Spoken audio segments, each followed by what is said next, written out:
and we watched Diego Maradona and Bon Jovi staying on the 12th floor. Joey said, I have. You're smaller than your father. I pulled out this cheque for £10 million. You know, we just have a little problem with 3 o'clock on Saturday afternoons. That's when you played the game. Yeah. Right, now, boys, we'll rip in. We're ready to go. Robbie, I'm curious. Like a few years back now, the greatest, Diego Armando Maradona, passed, of course. Now, you put in a man-of-the-match performance against him in his international return, which was huge worldwide news. He went straight after you after the game, hugged you, said, Colorado, you're the best. His wife requested your jersey. Claudia. You gave it to him. And he gave you some of his kit. Robbie, before we talk further about him, did it impact you when he passed? For you, when you heard the news, how did that make you feel, given the fact that you must have felt a bond with him? Yeah, like it was amazing. And the things he said after the game certainly helped me. It was a moment of my career. It was the moment, really. Mm-hmm. Although I'd been playing and I'd broken through, and we'll go through that later, the journey to France. But this, like, when I got back to England, you know, the clubs were ringing, Blackburn, Liverpool, Leeds United, Italian clubs were ringing because Diego Cooper obviously said, and he was right, this guy should be playing with the millionaires in Italy, and I thought that'll do me. How old are you then when you're playing? No, I was quite mature as a player. You know, in those days, you were born in the NSL, which was the equivalent to the A-League today. So I'd played, I think, 150, 160 NSL games in a career that had gone up and down, and as we'll find out later, so very nearly through my own fault, went nowhere. So I was about playing that game 23, 24, maybe 24. So I was a mature player. It's not like I was a kid. But when he talked at that time, everyone listened. Yeah, of course. Of course, he was the king of the world at that time. You know, he'd won the World Cup in '86. They were still world vice champions when we were playing them in '93 because they got beaten by Germany in the World Cup final in Italy. Yeah, that's so, right. you know, World Cup champions '86, the Maradona World Cup, 1990 vice champions, '93 playing Australia to go to the USA. It didn't seem fair on us, but what an experience. And boys, it was a massive story because when, of course, he knocked out. It was when he knocked out to Italy in Naples, the whole city turned on him.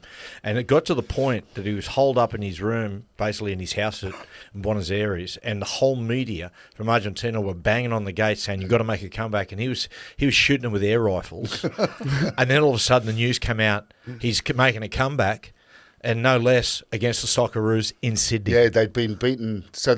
So we played in those days the 5th placed American team, the Oceania champion, which was invariably us. It was once New Zealand, and we had at times different routes. But at this time, '93, it was Argentina who never finished 5th. I mean, Brazil, Argentina, 1 and 2 normally every tie Common Ball plays. Yeah. But this time, they had to beat Colombia at home at the stadium we would end up playing in the River Plate Stadium, which was the famous '78 World Cup final. Mario Kempes and all the ticker tape coming down, and we were about to experience that. But they got beat 5-0 by Tino Aspria's Colombia, which meant that we were going to play. And they were talking about it on the ground, and the camera went, because all us Socceroos were watching the game at the same time. And it was night time in France. And I remember the phone going. It was and I remember the phone going. It was Arnie calling me from he was at NAC Breda in Holland, or maybe Roda JC at that time. And he just went, Jesus, a few adjectives. We're playing Maradona. And I said, how good's that? And he goes, and we're going home for some VBs, which was always true. So that's second leg. You play him in the River Plate Stadium there. The second leg, yeah. The second leg. What was it like? How was Maradona treated in his hometown? Mate, godlike. I mean, literally, I don't know who the president was at the time, but the man didn't walk; he floated, and the love for him I mean, was like in Naples. He was loved that much in Naples. The mothers were very, it was a very religious city. Yep. And they would have the Mother Mary, a little statue of Mother Mary on the thing, and next to it would be Diego Maradona. Yeah. And Argentina was the same. Yeah. And because Diego had spoken to me about me, I was nowhere near his level, but from an Australian perspective, I was the hero for Australia, Yep. And because of what Diego said, everyone was looking for me. And I remember arriving at the hotel in Buenos Aires. We actually didn't come out through the airport. They brought the bus out to the tarmac, and we thought, geez, we're just the Socceroos. This is new. So they ushered us onto the bus. And I always remember we were staying at the Sheraton in Buenos Aires, beautiful hotel. And as we're approaching, it was like late afternoon, early evening, just about to go dark. But there was all these people out the front of the hotel. And as we got closer, there was hundreds of them, And I remember Arnie goes, Bulldog, look how big you are here. He goes, they're obviously all waiting for me. Now, me at that stage, I was prepared to believe anything. Yeah. And I remember thinking, no, come on, they're not here for me. And of course they're here, and all the boys were winding me up. And as we actually got off the bus and security ushered us into the hotel, and the crowd cheered a little bit, and he goes, some of the players go, see, they're here for you, mate. They love you. This is Argentina. Football is religion. So we get into the hotel foyer, and we walk up to the reception, to get our rooms and that. And I said to the bellboy, or obviously someone working, I said, the crowd out there is pretty strange. He says, oh, no, Bon Jovi is staying on the 12th. Rob Bon Jovi. Bon Jovi's staying on the 12th floor. Oh. I went, oh, okay, thanks. Hey, what was it like when you go out on the field and you look across and see Maradona there, just back on him? Yeah, how nervous were you for that game when you go out Cooper, there? it's a great question, and it's one I can feel it like it was yesterday. I'm sure, Matty, you've got moments in your career where you feel like you go back like that and you're there. And Diego there, from a press conference I went to in Sydney before the game, a couple of days before, to when we played him, it was just orange. It really was. For a soccer player back in those days, he was the pinnacle. I grew up watching him, and he wasn't a lot older than me, but I watched him when I was a kid. First time I ever saw him was and there's a guy called Johnny Doll. It was at a camp. It was a live-in camp at the University of New South Wales, and the coaches got us all around. It was a week-long live-in camp, and we watched Diego Maradona in the Under-19 World Youth Championships, and I'd never seen a player like it, and nobody else had. So from that moment on, he was just mythic. Oh. He was godlike. So to play against him in '93, some of the greatest players in the history of our game have never played Maradona. Mm-hmm. Yeah, they haven't. When you so difficult to answer your question. Nervous, I don't. Maybe just everything together and joy. Yeah, joy that you're on the ground, and he was smaller than your father. I find that hard to believe. He loves that. Mate, I remember his first touch. Paul Wade was man marking him, and he just leaned on Paul Wade and then hit on with the sort of little step over on the byline and did the cross. Yeah. And it was like... Yeah, that's it. That's the difference. And he was coming back from retirement. So he wasn't at his best ever. Buenos Aires, he was player of the match, even though we only lost 1-0, but... Watching him walk, and he had that strut, Matty. The strut, the shoulders back, but people like him got away with it because it was an aura. He had when he entered a room or walked on a football pitch, it was his. Mate, now, Rob, you played in some huge leagues, big clubs, Belgium, France, England, of course, but from Sydney United, how do you end up in the European leagues? I got no idea. I tried to stuff it up so many times. In fact, it got to the point where my mum said, you've got to get a job. And I was getting paid, in those days at Sydney United, which was Sydney, Croatia, you'd get paid in a paper bag, depending on how well you played. Yep. If you got beat, they'd say, oh, well, Slater, you played like shit this week, so you're getting nothing. I go, well, you can't do that. Oh, yes, we can. Yeah. And other weeks you'd get double than what you thought. And that's the way it was. And I remember Mum saying, look, you've got to get a job. I said, well, I'm a professional footballer. And my mum always used to say to my dad, he's going to end up in jail if he doesn't go. Yeah. If he wants to go and be a footballer, he's got to go overseas. Yep. And, I can't say it was easy growing up. And I refer to Johnny Warren's book, which was true in those days, where I grew up in Bankstown area. And that's what people viewed you if you played soccer. My mates didn't even know I played soccer. But anyway, going on from that, I ended up getting selected. So I was, quite a good player in those days in the NSL, and I got selected to go to the Olympics and play for Australia. Yep. And that's where there was a Gold Cup tournament, Brazil, Argentina, Saudi Arabia. I got picked up from that and a little bit at the Olympic Games, and I ended up going to Anderlecht. Okay. But there was years, I was trying for years to go because there was no one there. So it was only Eddie Krunchevich, and he's the one that got me there. Gotcha. I gave him a tape that a guy called Andy Pascalides made. Andy Pascalides. Of some video clips of me scoring goals in the NSL, Yep. And gave that to Eddie. He gave it to the agent in Belgium, and bang, I was at Anderlecht. Man. What was the, like, in comparison to Sydney United, like for young soccer players in Australia listening to this, what was the politic, like how was the treatment of players different when you went over there? The treatment of players in Europe? Yeah. Oh, it was chalk and cheese. Yeah. I mean, the only way I could explain it is it would be like, a rugby league player coming from another country and coming here. Mm-hmm. You're walking into football land, soccer land, and you felt it, big state. Like when I went to Anderlecht was one of the most successful clubs in Europe, much bigger than they were today because the EPL and all the other leagues have left Belgium behind. But Anderlecht were a massive club. In fact, the year I was there, we played in the European Cup Winners' Cup final against Sampdoria. And there was big players there, Milan Jankovic, Mark de Grazer. They were a big club. But you felt it. Massive stadium, training ground, how'd you feel? All the facilities. I felt like a fish up a tree. Gotcha. Like when you arrive... What am I going to do? Yeah, when you arrive at training... Like, and all, like, because I imagine it's different. It's like almost in rugby league, certainly in my time, it was almost like a monoculture. Everyone was the same. But I imagine you go to European clubs, it's just so different. Mate, the young players looked at you like dirt.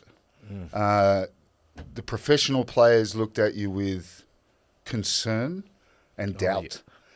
Because I'll tell you, and you'll understand this, and you will as well, anyone does really, but when you've played at the highest level, and I had it a lot throughout my career, even in the NSL, but every club in Europe, there'll be trialists that come. Yep. So they looked at me a little bit like, I walked in, they've all got their cupboards, and I just sit on the side, there's some gear for you, and off we go. So players will only ever respect you if you're any good. Mm-hmm. So if you go out, so before you go out, they don't talk to you, but if you go out and you show something and they'll talk to you afterwards. They'll go, of course, because you're a good player. Yes, that's right. But if you're crap, no one will ever all talk the currency's on performance. That's it, mate. It's all on performance. If they say, geez, he's decent. And I did the same. In the clubs, when I went from that stage to being established in Europe, when a trialist would come, you go, oh, who's this bloke? It's actually not a very nice way to be. But it's not. But if that trialist performed, you'd go, respect. Yeah. Do you find that was the biggest difference over there? Because I know in Australia, speaking from experience at league, like a trialist would come in and they might not be a very good player, but if they're a good bloke, everyone would still get around them and just sort of, you're a good bloke. Football, but over there, it's just nah. Mate, if you're coming from Australia, what are you doing here? I mean, the cliche kangaroo. I mean, every club I went to, I got called the kangaroo. Yeah. And... what are you doing here? You guys, because there was no one there. Yeah. I mean, there was only Craig Johnson had been. There was a guy called Joe Marsden back in the even earlier times that did an amazing thing, played an FA Cup final against Stanley Matthews. That's not going to go there, Cooper, for you, Stanley Matthews. But, and then there was Eddie Krunchevich, David Mitchell, to be fair to him. And then Farina came first. And there was just a few of us. Bosnich went. And started to go through, And that's when the Trailblazers, they called us. Yeah. But it was tough at the time. But it was fun. How'd you perform there? At Anderlecht? Robbie? Yeah. Terrible. Well, not terrible, because initially, obviously, I proved, and I remember the coach, who was a Dutch coach, and a very well-known one, he said, you're an Anderlecht player now. So you'll be doing this. And then one day, very early on, he called me in, and I remember he was getting a massage in the physio's room. He called me over, and he said, "We have a problem. We can only play 2 foreigners, and you're a foreigner." And I said, "Yeah." He said, "We have 7." Yeah, right. And I went, "Okay, but we're going to use you Belgium Cup games." Anyway, that aside, I stuffed it up. I had a girlfriend in Australia who wouldn't come. Right. I had this thing. I wanted her to come. I flew back to try and convince her to come. Lied to the club.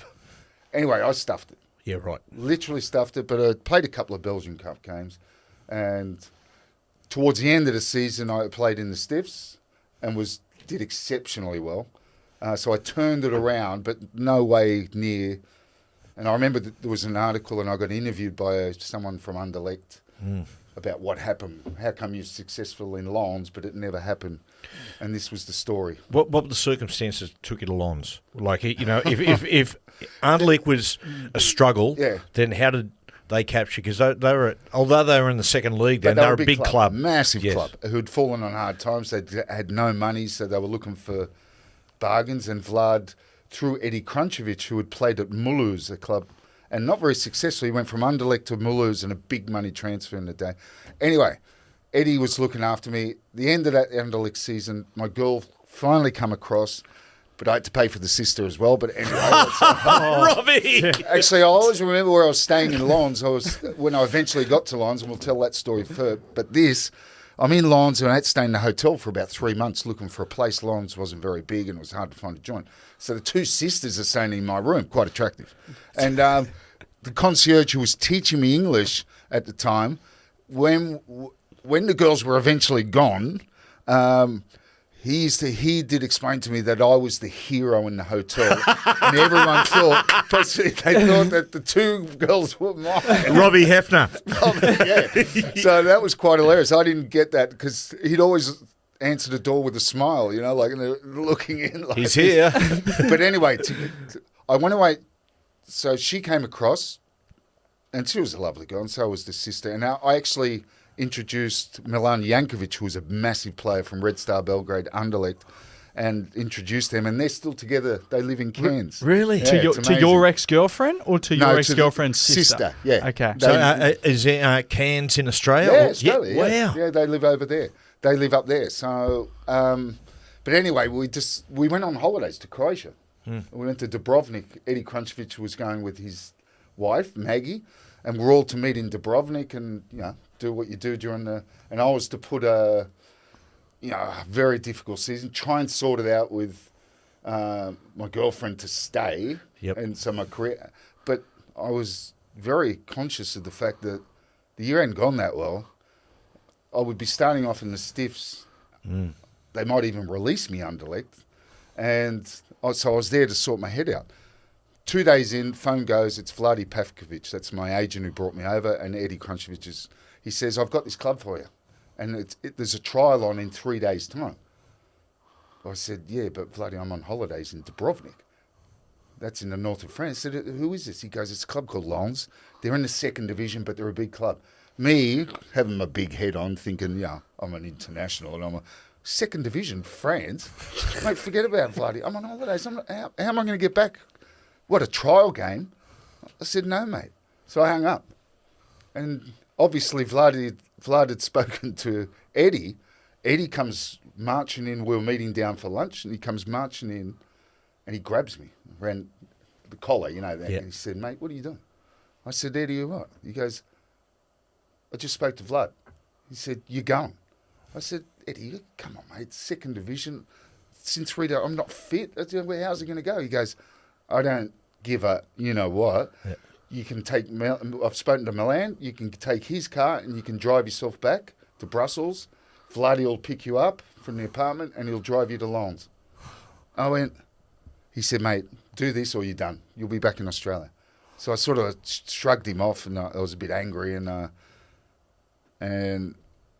went for a walk. And something dawned on me. It did, it dropped. I said, "Okay, this is kind of serious." Eddie's never done that. He's never got angry with me. In spite of the crap year I had at Anderlecht, where I used to drive to his house to have lunch on Sundays, and he'd treat me like a king and his wife. So I did it. I went and saw Milan, and Milan said the same thing. He said, "Mate, you got to go." So I took. He had a blue Mercedes, which was quite state of the art at the time. And I thought, because we drove there, but Milan drove. I didn't take any notice. You literally went from Brussels through Luxembourg, I think, a tip of Germany into Austria, up the mountains, Ljubljana, and then down through Rijeka. But we went to Belgrade. So we went to Belgrade, Mostar, Sarajevo. And this was a year before the war broke out. So there was a lot of tension in the country. But anyway, at that time we were Dubrovnik. So the next day I stayed that. Did I stay that day? I must have, because I left the next morning. I only had 2 days to get 3. It was in the third day. Anyway, I left the next morning. And off I took. And there was no GPS in those days, Matty. Just do your best. It was do your best. Yeah, the old map on the phone. Yeah, that's what Eddie did the night before. We go, so you go through Rijeka, and that's along the mountains, and it all sounds easy. And then up through Ljubljana and back the way we'd come. Austria, Salzburg, Germany, which was a hoot because the Autobahns. Yeah. I mean, the car, I don't know, I was doing 200, but there was still Porsches flying past me. But anyway, so I took off, and I dead set thought I was going to die. From Dubrovnik past Split to Rijeka, there was this mountain road. It was dark. It was raining, even though it was the morning time, and it was slippery. And I remember coming around a hairpin and losing it. And there was a car in the other lane. And I don't know, time's slow. I liken it now to something approaching the event horizon in the black hole. Time slows down. Yeah. And protons and neutrons start to collapse. All right? And that's what I felt like. I was slowing down as I'm going towards this barrier.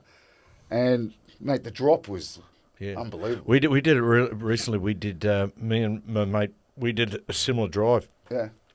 We didn't drive. We had a bloke who volunteered. He was talking on the phone. All he was doing was playing with playing with the radio station, and literally it's sheer shifts, cliffs either side. Yeah, that's it, mate. It was terrifying. Yeah, it's terrifying. That's right. And I was in control, and I was sliding, and at the last minute, it's just managed to right itself, and it actually touched the barrier. Yeah, and then from there on, I'm like, how long did it take you to get there? It took me 22 hours to drive back to straight. I drove straight. The only stops were servos for a quick coffee or a drink, something to eat. And I got back to the apartment. I remember it was in the evening, and I was leaving the next morning for the game. And I got to there, and I went, stuff this. Because where the apartment was, Brussels. There's a cafe on every, so I thought, I'll just go and have a couple. So I walked down to the bar, which is literally 50 metres.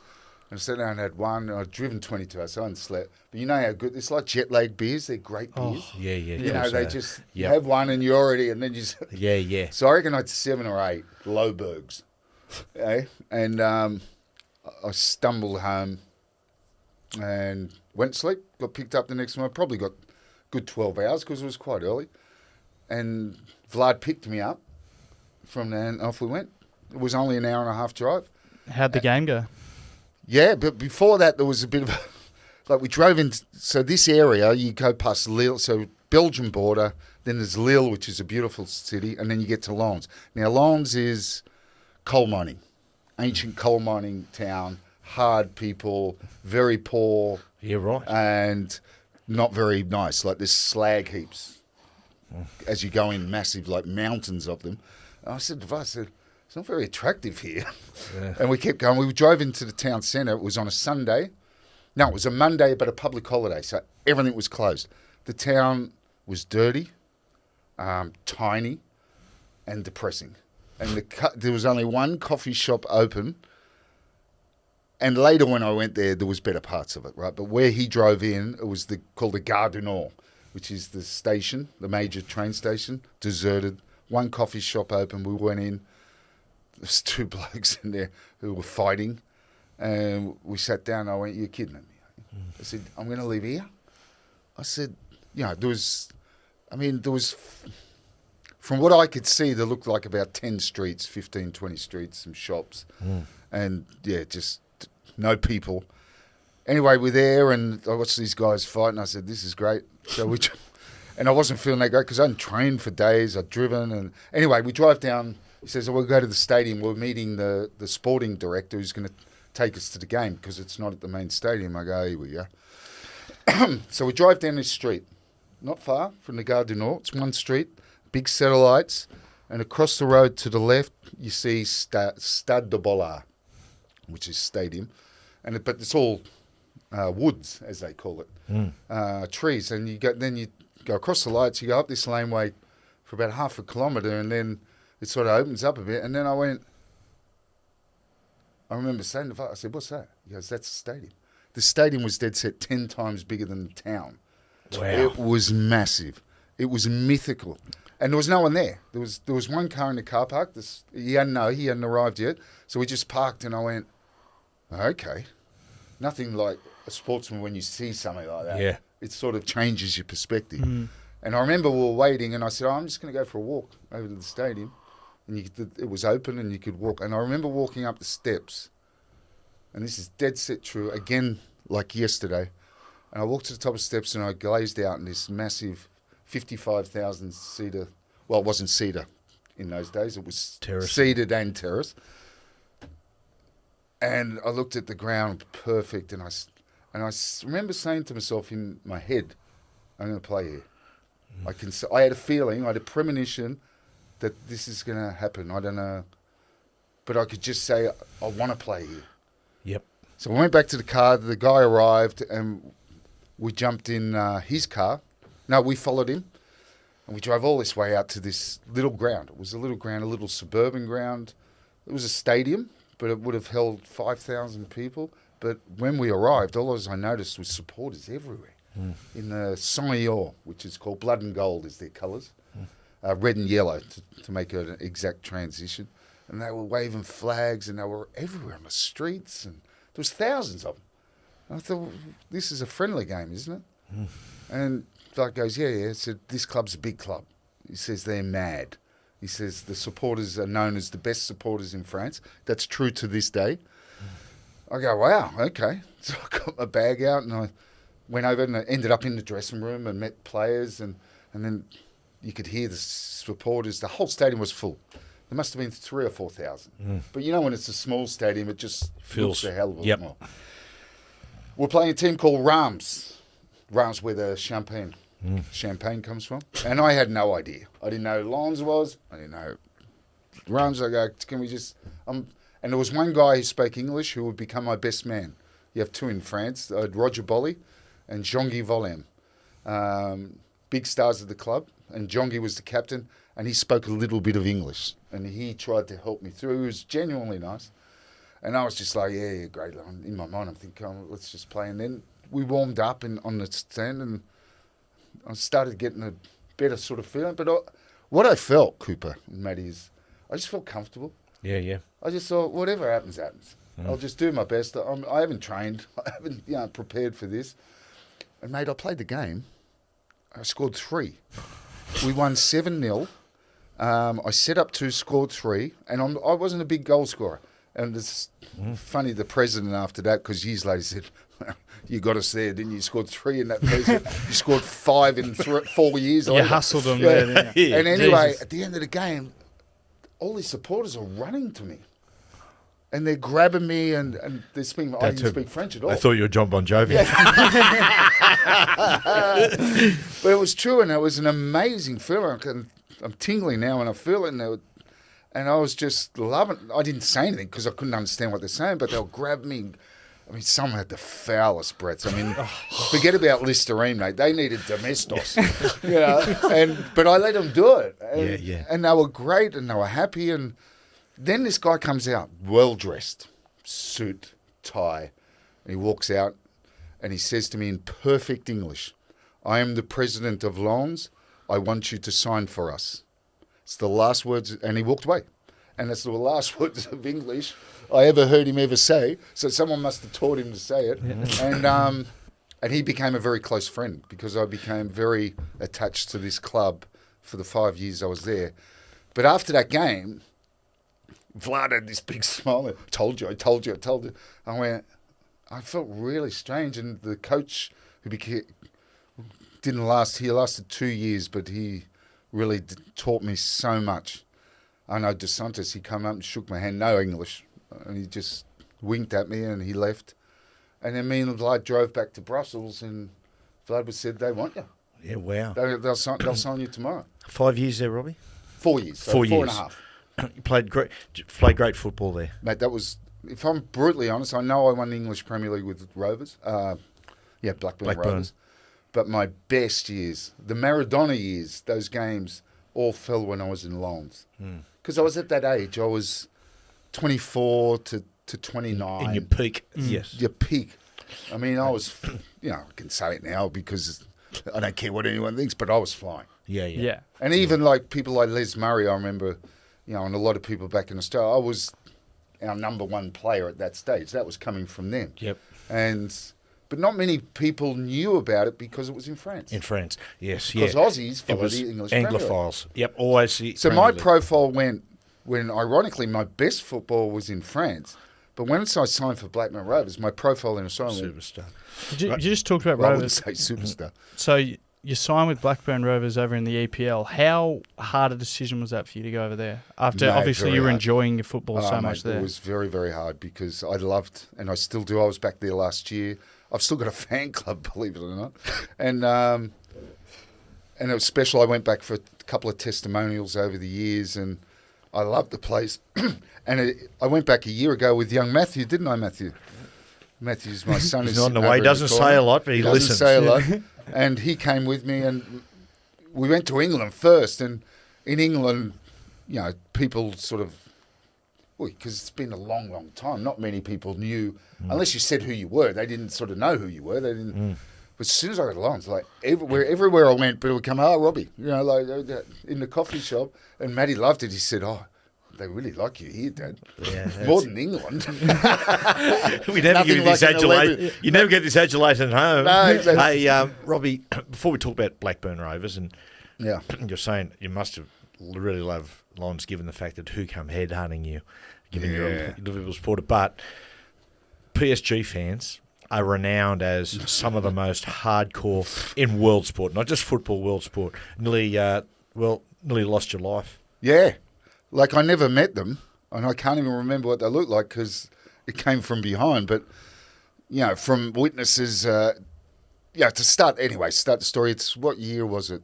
I think it was my second last year. We played Paris Saint-Germain, and I'd just been awarded Oceania Player of the Year for the second time, and that was done the night before. We played Paris Saint-Germain, and we lost 3-0. They were a very good side at that time. Not as good as they were now. Marseille were the big team in France at that time. And then next day, 3 o'clock in the afternoon, walking down the main street of Lens, packed, because that was a major day of shopping, Saturday Arvos in Lens. And I was walking down the street. Shops were on the left. Where it happened, there was a shoe shop, because that's where I woke up, inside the shoe shop. So apparently, 2 Paris Saint-Germain fans walked past on that side of me. So Natalie was with my wife, was this side of me. They pulled out a baseball bat and he hit me from behind, like full whammy. And I went down, of course. And I can't remember anything in those, whether it was seconds, minute. And I fell into the gutter. This ear was split down the middle, hanging off. But he went to hit me again while I was in the gutter. And that probably would have been curtains, but Natalie jumped on him and a couple of other people in the street, and there was a scuffle and they run off. I mean, Natalie's my first ex-wife. She regrets that. She said, I should have let the bloody one hit you again. I'm very good friends with both my ex-wives, so it's fine. But was that a planned attack, or was it just... I have no idea. No, they don't know to this day. The good story comes after. It's a bit like,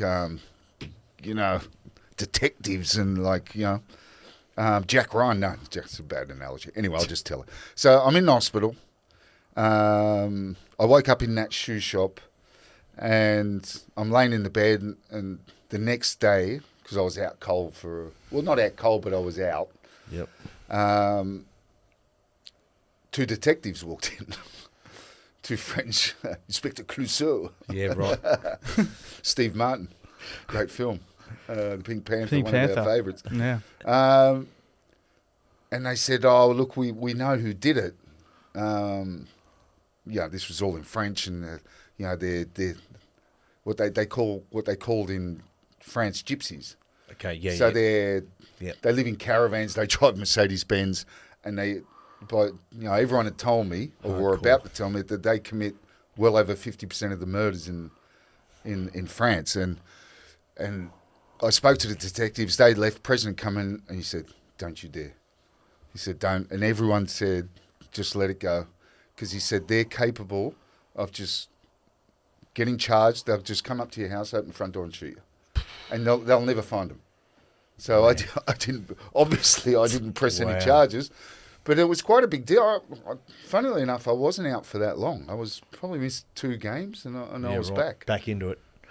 But it was Right, another massive moment in your life, because you're a Liverpool fan. Yeah. Your dad's a Scouser. Yeah. Is that, mate, the town of Blackburn, who we lived just a stone's throw from, we're in Chorley. Chorley. You're right. You're right, Matty. So Jack Walker, he was a local entrepreneur. That's right. Who basically just said, "Righto, this is what I'm going to do. I'm going to really just lift this team and assemble this amazing squad," and went out and headhunted Kenny Dalglish, no less, and Kenny came from the third division. Third division, and he come and got you, Kenny. He come and got me. I know how good's that. That must when he came calling, you must have been getting. Well, the funny thing is, I was supposed to sign for a Villa. I spent a week with Villa with Bozza, and I was actually with Ron Atkinson, talking to him. We weren't talking terms. It was the terms means how much you're going to get paid a week. But we agreed, and we want you. I said, yeah, come. Okay, da-da-da-da. It was all done, basically, apart from terms. David Hodgson, my manager, we walked out into the car park. He pulled out his mobile phone, which was about, one of those, one of the first ones ever. Yeah. Needed 2 hands to lift it. And he walked over and I was sitting in the car, and he come back and he goes, "Well, guess what?" I said, "What?" And he goes, "Guess who's on the phone?" And I said, "Well, tell me." It's Kenny Dalglish. I went, "All right." He goes, "Yeah, he wants you up the road now. He'll sign you this afternoon." Wow. So we didn't even tell Villa. No. And we drove up the road, and I signed that afternoon for Blackburn Rovers because it was Kenny. The money in those days, there wasn't a great difference. Blackburn was better because it been taken over by Isn't it Jack funny? Walker. So Jack Walker, looking back there now, there's been all this progression of money coming into the game, and he was for a private owner to push all that sort of money in was at first, and then of course they started, basically with shares and started on the stock market, and now of course it's huge. Saudi money. Yeah. But to assemble a great squad, and they signed a pretty good young striker too from Southampton called Alan Shearer. Yeah, just slightly, yeah. Yeah, pretty decent. What was like? How did you find compare from Lons to go into the training field and the setup at Blackburn? How big a lift was it? Well, it was pretty underwhelming at the start because they didn't have a training ground. The training when I signed, we were training on school fields, and not private school fields, if you know what I mean. No, yeah. And but obviously there was Shearer, there was Sutton, who was a record signing at that time, £5 million, and on record money. Although I know Shearer would have had a match, whoever comes in, he matches £12,000 a week at that time. Imagine that. I mean, Division 3 players are getting that now, but he was the top player at that time. Ian Wright, one of the best players ever for Arsenal, was earning £5,000 a week. It's unbelievable. It's extraordinary. Yeah. Today he'd be earning £500,000. Incredible. But yeah, it was and Kenny, and the whole thing. And Blackburn had finished second to Man United. And I remember that afternoon when I signed for Rovers, because I went to a hotel before I went to the ground to meet Kenny, and there was a journalist who wrote for the Liverpool Echo. You probably remember those local papers they had in the days. Yep. And I said, "Mate, Villa was a good experience with Dwight York's there and Bozza, obviously." And he said, "Robbie," he said, "yeah, but Blackburn are going to win something this year. I don't know what they're going to win, but they're going to win something." And his words were true. And his words made me go, "You're probably right." So you're the first Australian to win a Premier League title. That's One of the right. Very, very rare ones. People to do it. Yeah. Very few have done it. Was that in the first season, Robbie? First season. What do you remember about the year? Oh, amazing. Just and we're still the squad that up until this day, 25 years of EPL, whatever it is, but we used the least amount of players, that squad. There was very few injuries. And back in those days, I played 22 games out of the season, and people go, "Oh, you didn't play every game." And I said, "No." I said, "I was in a big team." I said, "I played a very important. I got 8 assists, hit the post 5 times." But anyway, but there was only 2 substitutes on the bench those days, mate. It was a battle to get on the bench. It's not like today when you got 6 or 7 on the bench. 2 were picked, and it was hard. In today's game, you know how the rich clubs kind of just dominate the EPL. Was it the same back then? No, it was because everyone. There wasn't that amount of money. Okay, Matty pointed it out. Blackburn were actually the first team to have a rich owner throwing money at it. But everyone was on even playing field at that day. It was always the same big clubs. There was no cities, Man City. There was no Chelsea. Definitely no Newcastle. And what I'm saying, those clubs existed with a magnificent support, but they never had titles and a history. Like the teams with the biggest history were Liverpool, United, Everton, Arsenal. Spurs were big, even though they rarely won anything, but they were just big, But the top, Nottingham Forest were a big team in the 80s, but Liverpool and Man United were the big 2. Yeah. How were you accepted in that team? Obviously there was a lot of Blackburn. talent. Yeah. No, very, very well. It was funny. Look, Matty, the higher you go, it becomes impersonal sometimes. Yeah, yeah. And in England, not just Blackburn, everywhere you went, it was a job. It was funny, the attitude, like, it's your work, it's your job. I always remember I was having a shocker at West Ham one day. He goes, Harry Redknapp comes in, and we'd had a play sent off, and he said to me, "Mate, you got to cover blah, blah, blah." Anyway, we lost 5-1. And he comes in and he says, "Robbie, what was you doing out there?" And I said, "Well, Gaffer, you told me I had to cover. I was playing like 2 players." And he said, "Yeah, and you were having a nightmare." and he said, "When I tell you to do something, you've got to do your job. You've got to do your job." And that was a catch cry throughout. But at Blackburn, there was everyone got on. There's no doubt about it. But there was a clique. Alan was a big superstar. He was the superstar of the team, and he didn't act like that. But he wasn't as close to all the other players as, and that's not a criticism. It's funny. I hear him interview. I listened to a podcast with him. Yeah. You're right. He's pretty emotionally barren. Yes, 100% he was. I don't think he particularly liked me. I don't know whether it's because I turned up to Ewood Park in a Porsche. Just didn't like redheads. Redheaded Australians. Yeah. But look, I wouldn't say he didn't like me, but he was never really warm to me. He was never nasty, and it's not a criticism because he was. I'm so blessed that I played with him, and people sometimes confuse football teams as like everyone must get on and everyone must go out for dinner. It doesn't work like that. No. It goes, but the one thing in football is that when you play together, if you don't like someone, say you didn't like someone, no way in the game would you say, because I don't like him, I won't pass him the ball. Of course you'll pass him the ball. Because you're in the team together and you win. That doesn't mean I'm going to go out to dinner with him. Yeah. But I'm not going to be, you get that. Yeah, yeah, definitely. You're doing your job. You're doing your job, and if that pass is the best for the team, that's what it's all about. I find football, like particularly soccer and international soccer, they do it a lot better than, say, in our game, Matthew, rugby league. Like I find if there's people in the team that people don't like in rugby league, even though it's a professional sport, I think they probably struggle more to gel as a team than they do in sports like soccer. Yeah. I don't know. Do you find that as well, Dad? Yeah, you're probably right. I think particularly with modern day football, it'd be very strange. I'd love to see the dynamic after a win, like at Real Madrid coming up this year. Yeah. Does Mbappe, does he go up to the goalkeeper and say, "Come on, let's go and have a beer or a wine or a meal," or is it just each for himself? It's funny. I had this experience with young Matty. We went to last year, as I said, to see some EPL. We were lucky to see. Well, not lucky. Liverpool got smashed 4-1 by Man City, but we saw Matty had a training week with Manchester City, the boys his same age, and we got invited to Man City Liverpool. We saw 2 games at Old Trafford, and we saw the Liverpool-Arsenal game at Anfield. So it was a great experience. But the biggest eye-opener, because we were a week at Man City, and I got to talk to a lot of people, press officer, and I remember speaking to one guy who looked after the first team, and it was actually a driver of one of the cars. And I said, what do you mean, one of the driver? I said, so on match day, I drive their car out of the car park, and then they'll come out of the dressing room and get in it. I go, wow. Good job. That. And then we got into this whole conversation. I had a few conversations with players I played with that I caught up with. It's a different level over there now. Yeah. They don't go out. They don't have a social life. Their houses are mansions. And this is particularly at these big clubs. But it's pretty much all around the Premier League.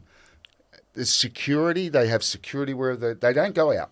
It's like, where's the So life? where's the life? I think there's just... We played in the best era. Yeah. Mate, Yeah. there was no Working mobile class. phones. Mate, if there was mobile phones, half of our players would have been in prison. Mate, absolutely. It's like we just say some of the pubs used to hang out with. Oh. If the walls grew lips, you just knock the joint down. I tell you, it was interesting, Robbie, is saying that about how basically, when you get there and the bigger it gets, the more they become more individualistic. One of the most amazing things that I saw was. We went to the Super Bowl a number of years ago as Kansas City Chiefs beat the 49ers, their first Super Bowl win. I remember that one. Super Bowl 50.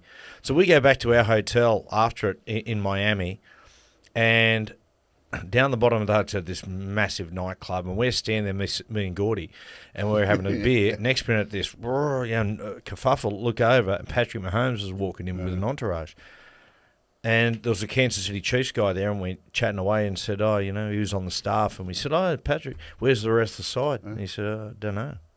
And you go, can imagine winning, let me ask you, you win the Premier League with Blackburn Rovers. We all went out together. So we left Anfield, where we won the Premier League. What a place for you, yeah. And Kenny was our manager, so the king of the cop. And we all got on the bus, and we were going to go back to Blackburn, but we got... anyway, we weren't ever going because Kenny had arranged something. But Blackburn we were told, don't come back here. It's just mayhem. You'll never get in. It's just... And so we went to Preston, which is on the way. And Kenny had organised this restaurant pub, and we just all went there, and all our families came. We stayed there all night. What a night. All night. And it was the best night ever. Well, what would like and Alan Shearer was the most warmest he ever been. Was he? He was brilliant. Because he was drunk. What would like a in an example in a modern game, would a Ronaldo or a Messi do the same? They wouldn't. Look, I don't know them personally, but I would say it's probably impossible. And there was not long after the World Cup, there was images. Messi was in Argentina, and I remember it came out in social media. But he was at some restaurant just with his. And there was thousands of people out front of the restaurant. So they're in a different stratosphere, mate. So Robbie, you went to West Ham. Yep. And then you go on to Southampton. It's interesting. Iconic Scotsmen who played for Liverpool certainly have a thing for you. They did. The hitman, Graham Souness. Yeah. That's why I went there. Mate, I signed there. Literally, Harry Redknapp. We played Southampton at Upton Park. My second season at West Ham, played quite well. We won 2-1. I think I set up the winner, and we come back in the dressing room. And then I went down to the players' bar, and everyone was having a pint, as you did in those days. Yep. And Frank Lampard Senior, who was the famous player, he was a famous player in himself, but it was his father. He was assistant to Harry. He tapped me and said, Harry wants to see you in the dressing room. I go, well, what for, Frank? I'm having a pint. And Stan Lazaridis was with me, and he said, you better. So anyway, went back up. Then Harry's in the home dressing room. He goes, Rob, he goes, I don't really want to sell you, but I've got to sell someone. Anyway, Suey's in the away dressing room. He wants to talk to you. And what do you think? I went, well, Harry, if you're telling me this, then obviously you want me to go and talk to him. And they're the things in your career. If a manager doesn't want you to go, you'll never know about it. Yeah, that's right. There could be 10 approaches for a player that you'll never know. So anyway, I went down, talked to Suey, and sat there like I did with Kenny.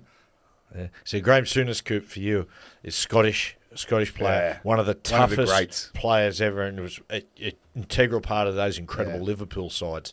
But he's known to be, my way or the highway. How'd you get on with him? Great. You get on well? Great. Because he signed me, and we stayed. He was actually still in the hotel at the time, and I just got on really well. I had a couple of moments with him, as you always do, but I just probably because he could feel my love for him. That's funny, Robbie. Because I was a Liverpool fan, and he was a Liverpool legend. And that's funny you say that, Robbie, because he was probably one of the biggest champions of Craig Johnston's career. 100%. And Jono went to Middlesbrough, and Jono was basically being told by Big Jack, piss off, you're done. And Souness said, basically, mate, I'll hide you out here if you do this, that, and the other. And then when Jono was sort of a young player, when he went to Liverpool, he told Liverpool, he said, mate, there's a young bloke who's a real goer, an Australian guy at Middlesbrough, get him across. And the rest is history. Did that. Wow. And so, what as a coach, like, what was his style? Very good coach. He's very tactical, not defensive because he was he scored a lot of goals. He could do everything. He was the ultimate midfielder. So, he didn't get on with some of the players. It was a relegation battle. That's why he brought me in. He told me, he said, look, we're struggling. I said, I need someone on that right side. And I went, and it was I won the Premier with Blackburn, went last day's relegation battle, where we could have been relegated, those famous last days. We actually lost to Villa, but other results went our way. It was as good as winning the Premier. Yeah, gotcha. The feeling of staying up, because you just didn't want to get relegated. Did you play with Matt Letizia? Of course I did. Good. I spoke to him 3 days ago. Did you really? Yeah. He's a bit on the nose in England at the moment because he was one of these COVID... Yeah, he was. He's a bit of a flat earther. Listen. Letizia Cooper was... legendary. Just an absolute It was genius. one day we played a cup game. Where was it? I can remember Oaks Park. It was against... Anyway, it doesn't really matter. It might have been Charlton. No, it wasn't Charlton. It was up north. But anyway, it doesn't really matter because it was one of those tricky games where, David v. Goliath and all this, you could get beat. And it was 0-0, 5 minutes to go. Goalkeeper kicks the ball. Letizia flicks it up from a goal kick, like keeper kicking it up miles in the air. He flicked it over a defender's head and then with the back of his heel, before it hit the ground, flicked it over another defender's head. It hit the ground once and he volleyed it into the top corner from about 25 minutes.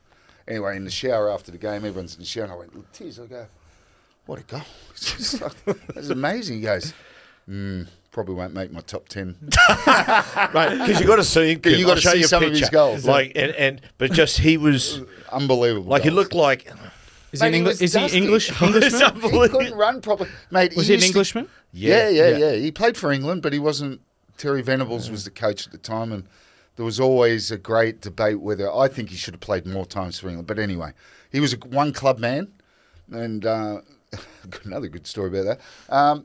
But he'd go to TGI Fridays was his favourite recipe. Mate, do they have them in England? TGI Fridays? That's where they started. At pre-season, right, we'd be going, you'd have to go somewhere, we'd do a running session, and then you'd drive back, meet you all back at the gym, so he'd go take away thick shake from McDonald's on the way back. And, mate, he couldn't do what's the beep test? It was bloody awful, but... Mate, put a ball at his feet. He was amazing. And I remember I signed for Southampton when Suey and I sat with Laurie McMenemy, very famous English figure. And he said to me, we're a great club, we're a family club. He's pulled out this cheque for £10 million. Chelsea offered that for Letizia, and he said no, he'd rather stay here. And he said, like I said, great club. We just have a little problem with 3:00 on Saturday afternoons. That's when you played the game. Wow.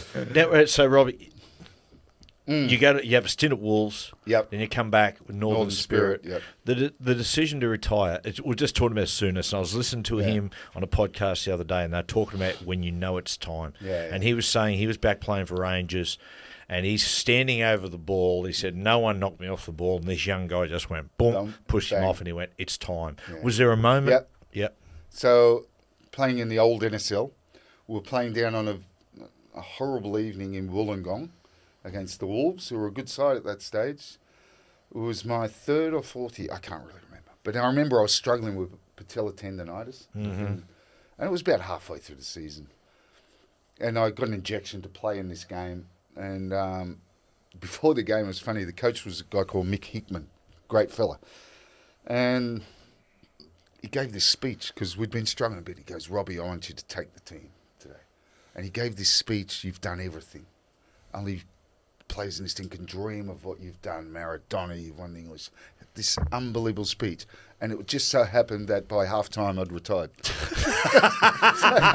it really inspired me. Yeah. And, I remember years later he come up to me and he said, "Mate, was it my speech that ended your career?" And I said, "No, it was my patella." Anyway, the game was playing first half. There was a few thousand people there. I think it was 1-0. We were 1-0 down. And I looked around. I literally remember looking around and going, and my knee was aching. Patella tendonitis was something that ached. Yes. Yep. And I was chasing this young kid around, and I couldn't get near him, mate. And I just thought, you know what? In my mind, it's over. So I went in at half-time. And I pulled Mickey over and I said, "Mate, I don't want to let you down, and I'm sorry, but I'm done." Wow. I said, my knee... You literally retired. I literally retired that night. I said, "Mickey, I'm done. That's it." Wow. And he took it well. He said, "Fine." How old are you then? And we had to go back on the bus. I was 36, 35, 36. Yeah, I was depressed on the way. The great Wally Masseur, who lived just around the corner. He's one of the great guys. He's a great guy. Wally was telling me a story. The great Bjorn Borg, the first time Borg retired, just out of the blue, he said, they're in Flushing Meadows, and Wally said, I'm sitting in the dressing room, and Borg had just been beaten, and he was disappointed in himself. He walked off, threw his bag, threw his racket, and just kept walking, and never came back. Never came back. Did you have a moment, Big M? My moment was almost... I tell you what happened with my moment. I was in a game, and leading up, Who were you playing I always had good hands. I was playing Cronulla last year, and I kept dropping the ball at training, and it became this running joke, right? It's like, anyway, Chris Anderson came up and said, "Johnsy, you're right." He said, "Mate, you've always had really good hands. Is everything all right?" And I said, "I don't know." Now, little did I know that all the nerves in my neck and shoulder were dying, and so that had affected my right hand. It was just slightly. It couldn't grip, and it was slow. And I didn't know, and I went out and played a game against the Roosters, and Adrian Morley ran up, and I went to hit him, and a bomb went off in my body. I didn't know whether I'd broken my neck. I didn't know. It was aching the whole body, and it was nerve deterioration. And so you hit the deck? I hit the deck and you just were lay there. They had the whole precaution, the neck brace and everything, and I'm off. Wait for this. You'll love this. So I'm in the dressing room, right? And I'm laying there, and Andrew was there. Andrew had been drunk, and he was out. He was out in Newcastle, but he's in the shed. And I got Jason Stevens, who calls Steve as the Godmother. So anyway, the physio standing at the top of me, and he said, Matty, have you been getting any tingling in your fingers? And Joey said, "I have." And then Steve-O walked up, put his hand on me and started praying. And I was fuck, get away from me. Oh, that's gold. Oh, wow. Well, that must have been pretty scary, in all honesty. It was, and I tell you, Robbie, the worst thing I've ever had to go through, they sent me to a nerve specialist and neck specialist, and he had this, electrode. It was like a needle, and they dig it into your neck and shoulders, and they press the electricity, and if you feel it, then the nerve. If you don't feel it, the nerves have died in that area. Yeah. But when they do feel it, anyway, he just said you can never play again. But he said your shoulder will just drop completely out of socket. And Owen, of course, what do you know, Doc? Went out and played. 6 weeks later, went to make a tackle, completely broke. Dropped straight over its socket. And you know what, Robbie, I've got to say? I was relieved. Yeah. Mm. Do you know what? That's a great thing you say, because that night, although it was a low trip home, I think it ended, not for the game, I think it was 1-1, but I felt relieved. Mm. I felt like, okay, thank you. All the stress is over. I'm over. The roller coaster's done. Yeah. But then you don't realise what comes after. No. I think everyone who ends their career, and you've been at a high level, goes through some I don't know if depression's the right word, but you go through, and it's years, like a withdrawal. Yeah, but it's only years later you look back and go, yeah, I wasn't right, because 1 minute. So when you end a sporting career, the tap doesn't drip. It's just turned off. Bang. You go from playing in front of thousands of people to done. You're not going to dressing rooms and where you're training and you've got all that adrenaline. And Arnie calls it, Graham Arnold, our Socceroos coach, calls it the adrenaline fix. When you run out, Yep. you get pumped up. The crowd's roaring. When you retire, it's over. That's it. And that's pretty hard to do. And now, if you're not lucky enough to stay involved in the game, either as maybe coach, I think media gives you that adrenaline bit as well. But for some players, it's really hard. That's right. You don't get a standing ovation by getting the Cocoa Pops off the shelf at the supermarket, do you? Now, Cooch, you want to ask a few questions, Robbie's? We've always finished with a few rapid-fire questions. Love it. Letting people get to know you more, okay? Oh, Jesus. Other than Maradona, who's the best player you've ever played against? It's got to be rapid fire. Jeez, I played against some good ones. Cantona. Oh, wow. Did you meet him personally? I went out with him many times. I met him because when I was playing in France, he was in France. The famous one when he left France, he threw the ball at the referee. That was in a game. Gave all the judiciary the finger and called them idiots. That's when I was there, and I played against him quite a few times before he left and went. And then, remember I said earlier, sorry about the rapid fire. Oh, no, it's fine. When I went back to Lens for testimonials. Yep. He played in quite a few of those, and we'd go out to Lille. Had a few nights out. Was he loose? Great guy. Weird. Was he loose on the piss, though? No, not at all. He was Eric the King. Yeah. But he was, loved his bungers. He was a strange guy, but great. Good fun. I just the way he used to walk. He's really peacock. Yeah, and he'd have the collar, remember? I'll tell you one of the best things to watch. You get on YouTube, and after he's, karate kick at Crystal Palace, he's been out all that stint. And his first game back for Man United is they're playing Liverpool at Old Trafford. And as they're coming out of the tunnel, they play the United groundhouser plays the Rocky tune. Dun, dun, dun, dun, dun, dun, dun, dun, dun. And, of course, he's last one out of the tunnel. Yeah, exactly. Who was your hero growing up? Maradona. Really? Yeah. Yeah, wow. Some people say you did want to meet your heroes, but your experience was pretty good. That's true, yeah, he was my hero, my football hero. Have you got the jersey at home or something? Have you got I did have it. It's gone. Oh, you lost it in the move or something? Yeah. One of the ex-wives took it? One of the ex-wives. That's a good way of putting it. They got everything else. Yeah, they take the car, the house. Oh, please, not the jersey. Not the jersey. That's all right, mate. They have coffee together and discuss who got the most. That's actually true. That's actually true. Oh, no. What about your favourite teammate you ever played with? Favourite teammate? Supposed to be rapid fire. I had so many. Look, I have to say Arnie. Graham Arnold, yeah. Yeah. Good big mates. Yeah. Played at Sydney United, Socceroos. So. What about of all the managers you had, favourite one? Graham Souness. Yeah, okay. Why? I just as a player, Kenny. It's him and Kenny, because I grew up with them posters on my wall. So when I answered Maradona, it was my hero. My next ones would have been Kenny, Souness. Ah, okay. So it's funny with Souness, so he probably recognised the fire and the competitiveness in you. He saw in himself. Yeah. What about if you could have only played for one of the clubs that you'd played at? Who would it have been? For one, Lons, life changer. Yeah. Learn another language. No one thought. They laughed. He'll never speak French. And of course, I married a French woman and I ended up speaking French. It was just the best experience. Can you speak French? Bien sûr. Give us a little. Qu'est-ce que tu veux que je parle? Je parle de Cantona, je parle de France, les Bleus. La France est un des favoris pour le prochain Euros avec l'Angleterre. Et voilà. Oui. Yeah. Oui. Hopefully there's some French people listening in the car. They'll ring in and say, he didn't say anything. It's just like... Yeah, that's right. Hear his accent? Yeah. What about, last one, your favourite moment of your career? Maradona. Yeah. Hard to split the two, but you went rapid fire, so Maradona, because Maradona led to the EPL. Yeah, okay. Yeah. And playing for Australia. Yeah. Every time I played for Australia was a special moment, but Maradona changed my life. All right, one more just because the Olympics is coming up. Who do you think's going to win? Where the Matildas are, I hope the Matildas win it. Yeah. Obviously.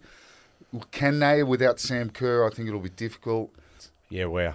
It's funny, isn't it? I interviewed Eddie Jones last year. Yeah. And I said, how big an impact, when he coached the English rugby union team, how big an impact does the tabloids have on your players? And he said, monumental. He said, huge. And he said, going into the really big games, he said there was a huge impact on the players. Oh, 100%. And even my time.